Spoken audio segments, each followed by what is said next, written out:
Sexta-feira, 22 de julho. O Jornal da Cultura começa agora com os seguintes destaques. Ministro do STF e vice-presidente do TSE, Alexandre de Moraes, atende pedido da Polícia Federal para prender homem que fez ameaças a políticos e a integrantes da Suprema Corte.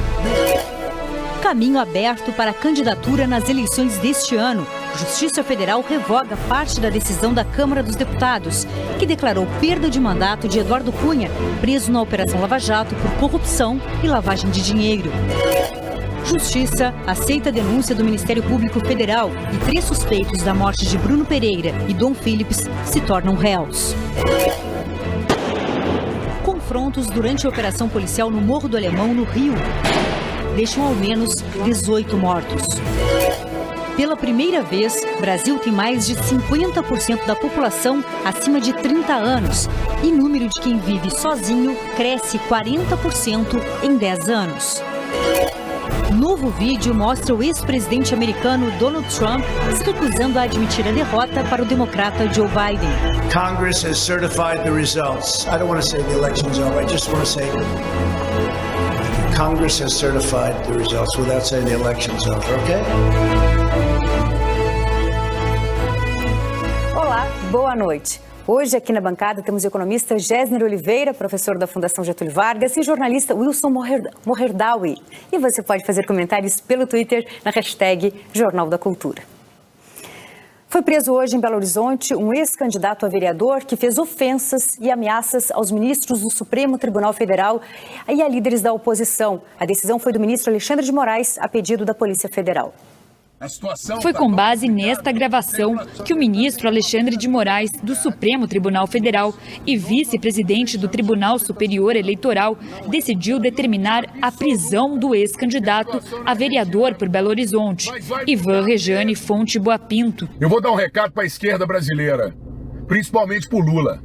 Ô desgraçado, bota o pé na rua que nós vamos te mostrar o que nós vamos fazer com você. Anda com segurança armada até o talo, filho, que nós da direita vamos começar a caçar você. Caçar você, essa Gleisi Hoffmann, esse Freixo frouxo, mas principalmente esses vagabundos do STF. Se eu fosse você, Barroso, Fachin, Fux, Moraes, Lewandowski, Mendes, eu ficava nos Estados Unidos, em Portugal, na Europa, até vocês duas, Carmen Lúcia e Rosa Weber, sumam do Brasil. Nós vamos pendurar vocês de cabeça para baixo. A decisão foi dada no âmbito do inquérito das fake news, em curso no STF. Após ter a prisão decretada, Ivan ainda publicou outro vídeo com mais ameaças. Para esse vagabundo aí que pediu para me prender, vem aqui me prender você. Vem aqui, tchutchuca. O bicho está só começando a pegar. Querem fraudar as eleições. E vão conseguir uma guerra civil nesse país. No despacho, Moraes determinou que as plataformas Google, Facebook, Twitter e Telegram retirem do ar imediatamente os canais usados por ele para a divulgação das mensagens de ódio e de ameaças contra pessoas politicamente expostas. O TSE tem agido rápido e dado resposta. A prisão de hoje foi um símbolo disso, mas é preciso medidas concretas para conter o presidente da República como propagador desse discurso de violência. E para combater a violência durante as eleições, o Tribunal Superior Eleitoral criou um grupo de trabalho para verificar relatos de agressão a cidadãos por motivação política e atentados contra a liberdade de imprensa. O grupo do TSE deve apresentar um relatório em 5 de setembro, menos de um mês antes do primeiro turno. Combater violência política é fundamental. Violência e democracia não combinam.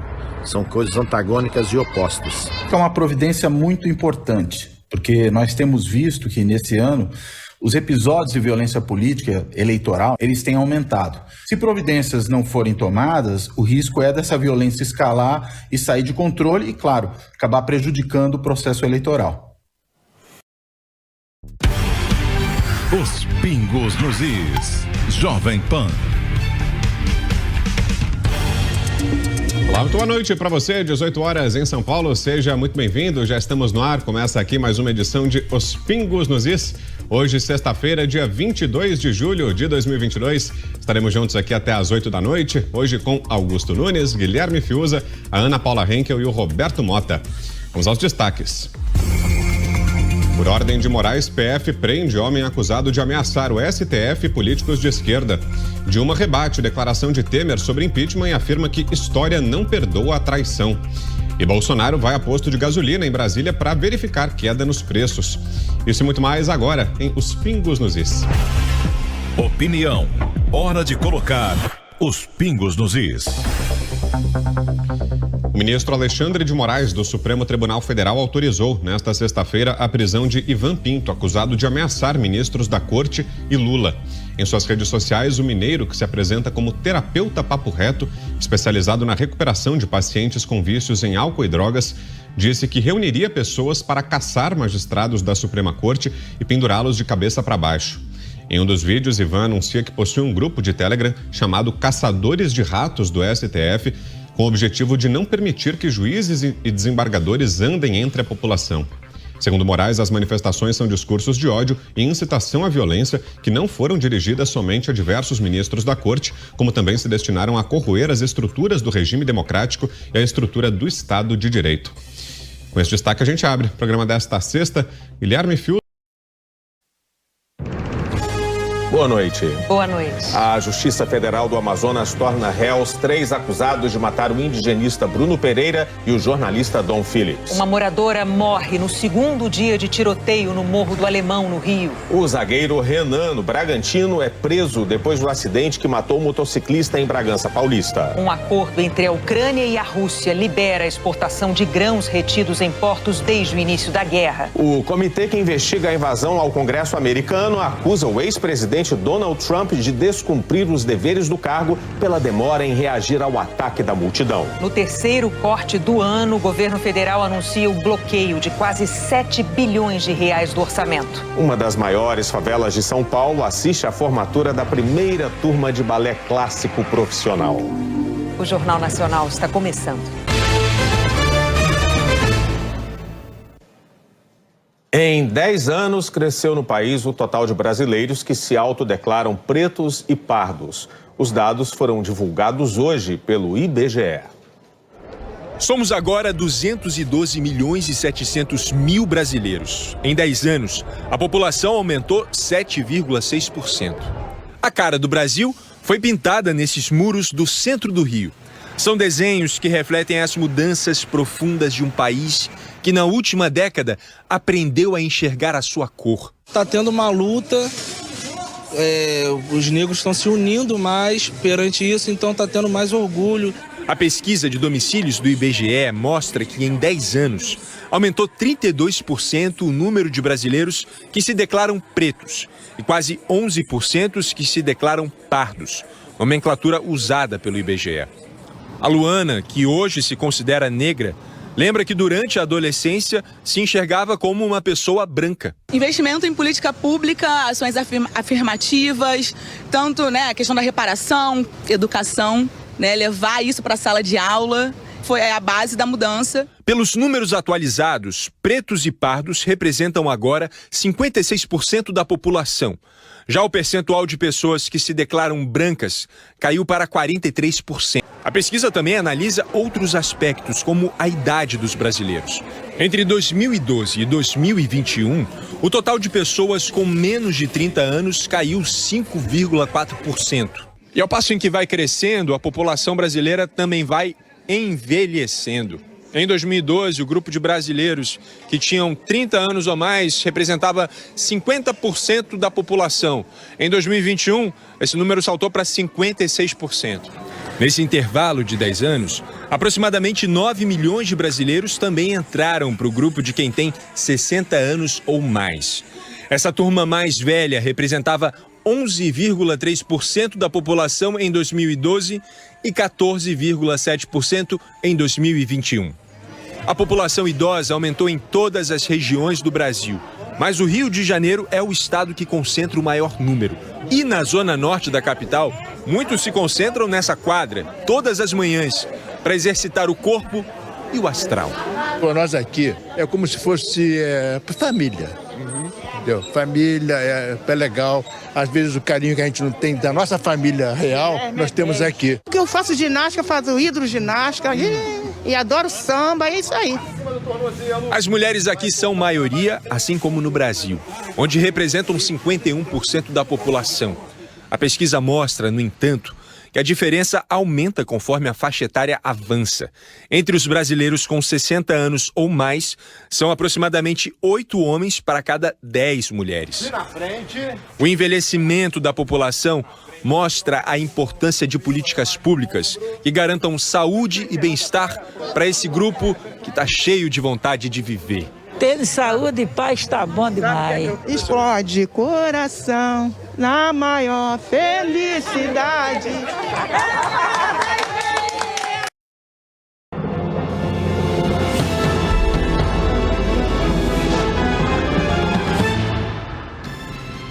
A pedido da Polícia Federal, Alexandre de Moraes manda prender homem que ameaçava ministros do Supremo e políticos de esquerda.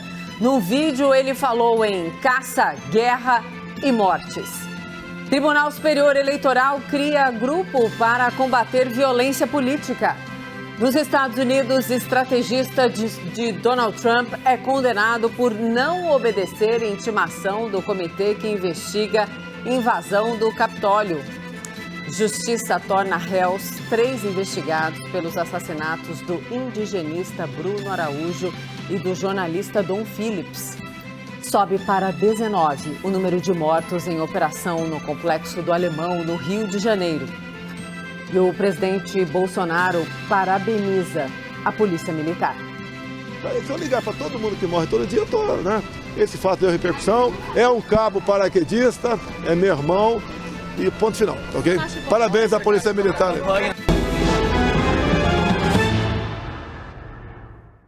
Olá, boa noite, seja muito bem-vinda, seja muito bem-vindo. Gente, o Ministério da Economia anunciou agora à noite um bloqueio de quase 7 bilhões de reais no orçamento desse ano. A medida é para adequar as despesas do governo ao teto de gastos. Olá, boa noite para você. 6h03 pelo horário de Brasília. Eu sou Diego Sarza, está no ar mais uma edição do All News, edição dessa sexta-feira, hein? Demorou, mas chegou. Hoje é sexta-feira, dia 22 de julho de 2022. Seja muito bem-vindo, seja muito bem-vinda a essa edição, última da semana. Você nos assiste sempre em 3 edições, às 8 da manhã, meio-dia, agora às 6 da tarde. E para nos assistir, você já sabe, né? Tem que acessar a página do UOL, com a programação completa no canal UOL, ou então a retransmissão do UOL News pelas redes sociais, Facebook, TikTok, na Twitch e também no YouTube. No YouTube você participa lá do nosso chat, pode, enfim, comentar quando tem enquete também, votar, participar, interagir. Está sempre liberada, é sempre muito bem-vinda a sua participação. Bom, eu começo esse programa falando sobre o PDT, que abriu o calendário de convenções nessa semana. O partido oficializou o nome de Ciro Gomes como candidato à presidência da República em um evento em Brasília. Sem alianças, a chapa deve ser puro sangue, como costumam falar os políticos, mas o nome do vice ou da vice ainda não está definido, pelo menos não foi divulgado. Acordo entre Rússia e Ucrânia libera exportação de milhões de toneladas de grãos. Preços internacionais já dão sinais de recuo. FGTS vai distribuir 13 bilhões de reais para trabalhadores que têm conta no fundo. Inovação no Judiciário do Paraná. Juízes vão ganhar mais e trabalhar menos. Onda de calor se espalha pelo Brasil. Preocupação com a saúde aumenta com a baixa umidade. A carteira de identidade vai mudar. Novo documento começa a ser emitido na semana que vem. Jogador do Red Bull Bragantino causa acidente com morte e é preso no interior de São Paulo. Na série sobre a Embraer, o futuro chegou. O carro voador desenvolvido pela empresa. Você não gosta do seu nome? Mudança pode ser feita em cartório e procura pelo serviço aumenta. Presença de espírito e coragem. Homem salva de acidente menina em bicicleta desgovernada. Atlético Mineiro demite o técnico argentino Turco Mohamed e Renato Gaúcho é cotado para assumir. Contra o calor e o tempo seco, uma receita infalível e saborosa. Jaqueta do segundo homem a pisar na lua vai a leilão com lance milionário. Jacaré se incomoda com a aproximação de drone e vira almoço rapidinho. O Jornal da Band está no ar.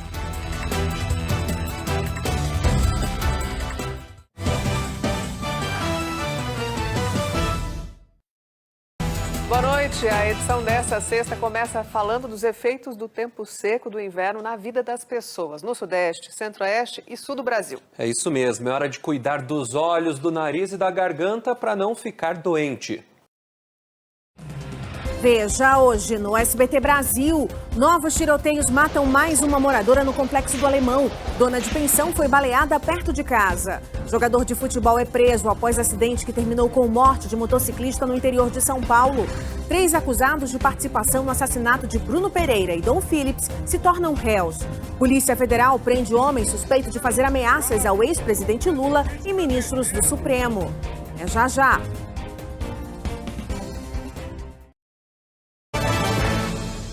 Boa noite. Boa noite. Os furtos dos fios de cobre se tornaram uma grande preocupação para as cidades brasileiras.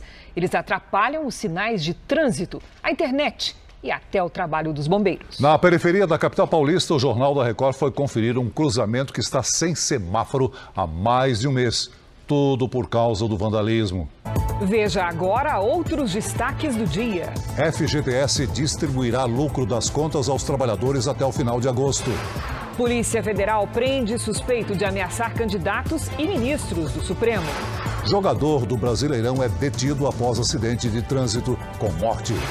E na série especial, como os computadores conseguem clonar até a voz das pessoas?